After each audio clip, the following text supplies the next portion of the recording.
This time tomorrow night, the verdict should be in. The opinion polls are pointing to a landslide LNP victory, but Anna Bligh has been campaigning to the end. Polling booths close at 6 p.m. tomorrow. Counting will begin, and the ABC's election analyst Anthony Green expects to make the call soon after. I'll speak with him shortly. In a moment, we'll also hear from the Premier Anna Bligh. But first, the LNP leader Campbell Newman joins me. Mr Newman, you've got no experience in the Parliament. You denied any interest in state politics until a little over a year ago. Are you ready to be Premier? Not only do I believe that I'm ready, but I believe our team's ready. What we've crafted over the last year is a strong and united team. When I first became the leader, I said that our policies were null and void. Disturbed a few people at the time, but since that occasion we have developed and then released over 90 policies. We've set out very clearly what our agenda will be: cutting the cost of living, 4% unemployment, restructuring government so that ministers are properly accountable. And I say that this evening that to Queenslanders that we are ready, but you know what? It's their decision and their vote counts. But if you are elected, as the polls are suggesting, you'll be leading a team inexperienced in actually governing. There is a steep learning curve ahead, isn't there? I acknowledge that, but I also say that I think Queenslanders want a fresh team of people. They're sick of career politicians and people in the Labor Party who are only doing it for themselves and who don't look at what really concerns Queenslanders. They've seen too many broken promises. I think it'll be quite refreshing to have a lot of new faces around, and particularly people from all walks of life. In terms of the experience, remember, of course, that as Lord Mayor of Brisbane, I know it's a smaller operation. I did deliver 7 balanced budgets, record infrastructure, and I think that track record should give people confidence to back myself and the team. As you find your feet, would you expect to have the public service on side, or will they be worried about your plan to limit growth in the public sector?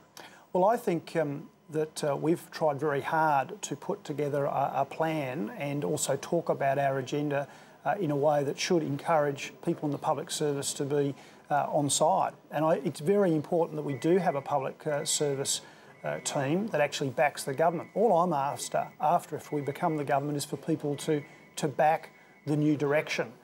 We actually released yesterday a little policy document which talked about some of those public service issues. We said that we'll have a ministerial code of conduct that's going to be quite rigorous. It'll really define the relationship between ministers and their departments.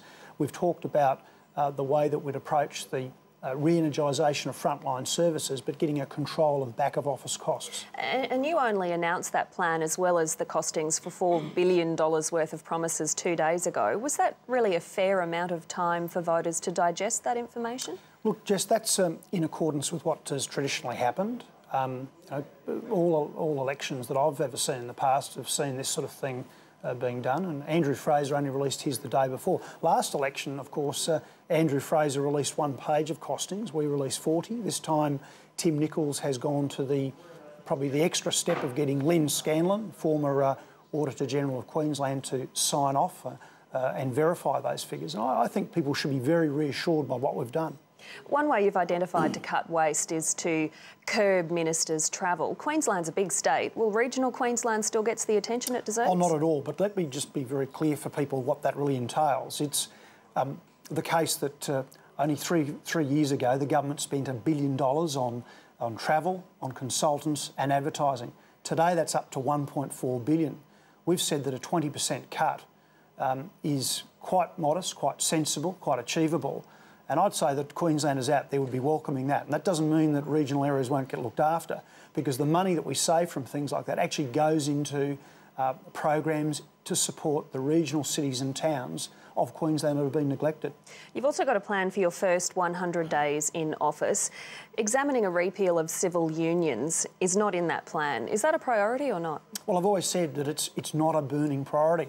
It has been for some people out there. And people in your party would think otherwise, wouldn't they? Well, the real issues that Queenslanders are asking us to address are the ones that are in that 100-day plan. Those are the burning issues: the cost of living, better planning and better infrastructure. So when will you get around to looking at examining? Oh, look, I've made a commitment to look at that as well. But if you want to know what the red-hot burning issues are, they're in that little booklet that we put out the other day, and it's available on our internet site.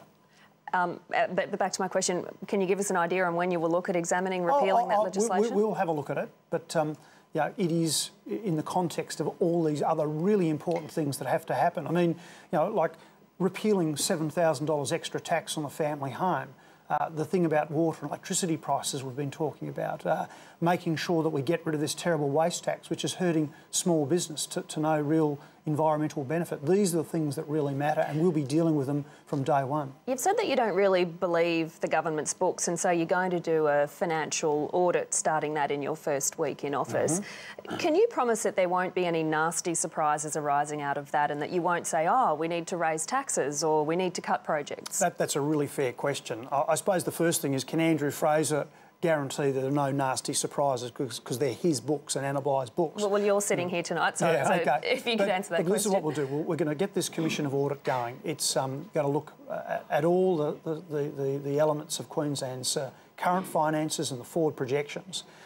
If we find out that we haven't got the true picture, what that means is we'll have to go back and work harder to cut down on waste and inefficiency. That's what we'll be going after. But waste and inefficiency would be the target, not cutting back infrastructure projects or raising taxes, job cuts. We're going to keep our promises. We've said, well, let me sort of put it in this context. You talked about $4 billion worth of promises before.